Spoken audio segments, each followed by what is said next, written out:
Job එකට හැමදේම දීලා ජීවිතේම කලකිරලාද තියෙන්නේ. එහෙමනම් මේ වීඩියෝ එක ඔයාට. ගොඩක් වෙලාවට මම සහභාගී වෙන මට ආරාධනා ලැබෙන කෝපරේට් ට්‍රේනින් ප්‍රෝග්‍රෑම්ස් වලදී මට හම්බෙන විශේෂ කණ්ඩායමක් ඉන්නවා. මෙයාලා තමන්ගේ ජොබ් එකට හැමදේම දීලා උප්පරම කරලා කිසිම දෙයක් ලැබුණ නැති හින්දා ජීවිතේම කලකිරලා තියෙන්නේ. මම මෙන්න මේ කණ්ඩායමේ දැකපු විශේෂම දෙයක් තමයි මෙයාලා හැමෝටම කලින් ගොඩක් වෙලාවට ඔෆිස් එකට එනවා.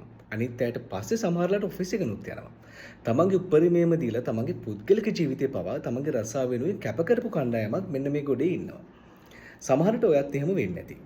ගොඩක් වෙලාවට මෙන්න මේ දේවල් කරගෙන ගියාට පස්සේ තමන්ගේ පුද්ගලික ජීවිතේ පවා තමන් නැති කරගෙන ජොබ් එකේ තියෙන ස්ට්‍රෙස් එක තමන්ගේ පුද්ගලික ජීවිතයටත් අරගෙන ගිහිල්ලා ඒක නෝමල් කරගෙන තමන්ගේ රස්සාව තමන්ගේ ජීවිතේම කරගන්නවා මෙන්න මේ කණ්ඩායම.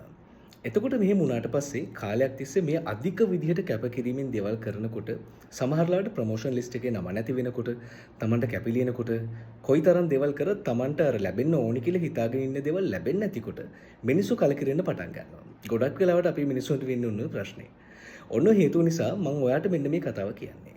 ජොබ් එක කියලා කියන්නේ ඔයාගේ ජීවිතේට ආදායමක් ලැබෙන්න ඔයා කරන එක්තරා දෙයක් විතරයි. එතකොට ඔයාට තව දේවල් කරන්න බැරි නැහැ ජොබ් එකට සාපේක්ෂව. ඔය දේවල් වලට සමගාමීව සාපේක්ෂව ජොබ් එක කරනවා වගේම තමයි මතක තියාගන්න වගේ පුද්ගලික ලයිෆ් එකක් තියෙනවා. ඒක මේ ජොබ් එක නිසා නැති කරගන්න එපා. ජොබ් එක නිසා ඒක කැප කරන්නත් එපා. ඒක හොඳට මතක තියාගන්න. ඔයාගේ පුද්ගලික ජීවිතය හරියට කරගෙන යන්න. පුද්ගලික ජීවිතේ හරියට බෙදලා තියාගෙන ගෙදර ගියාට පස්සේ ජොබ් එකේ මොන දේ තිබුණත් ඒක පැත්තකින් දාලා පුද්ගලික ජීවිතය ගෙවන්න. මොකද ඔයාලට ජොබ් එක අද තියෙනවා හෙට නැති වෙන්න පුළුවන්. හැබැයි ඔයාගේ ෆැමිලි එක කියන්නේ ඔයාගේ ජීවිතය කියලා කියන්නේ ඔයාගේ මේ හුස්ම වැටෙනකන් ඔයා පරිස්සමට අරගෙන යන්න ඕනේ දෙයක්. ඒක නිසා ජොබ් එක නිසා ජීවිතේ කලකිර ගන්නවට වඩා ජොබ් එකයි ජීවිතය කියන්නේ දෙකක් කරගෙන පරිස්සමට වැඩ කරන්න පටන් ගන්නවා නම් ඔයාලට තේරෙවි මිනිස්සු වටිනකමක් දෙන්නේ දුර්ලභ දේවල් වලට මිසක හැම වෙලාවෙම පේන්න තියෙන ලාභ දේවල් වලට නෙමෙයි කියන කාරණාව. තමන්ගේ ජීවිතේ පරිස්සම් කරගන්න රස්සාව හොඳට කරගෙන යන්න. හිනා වෙලා හිටපන්.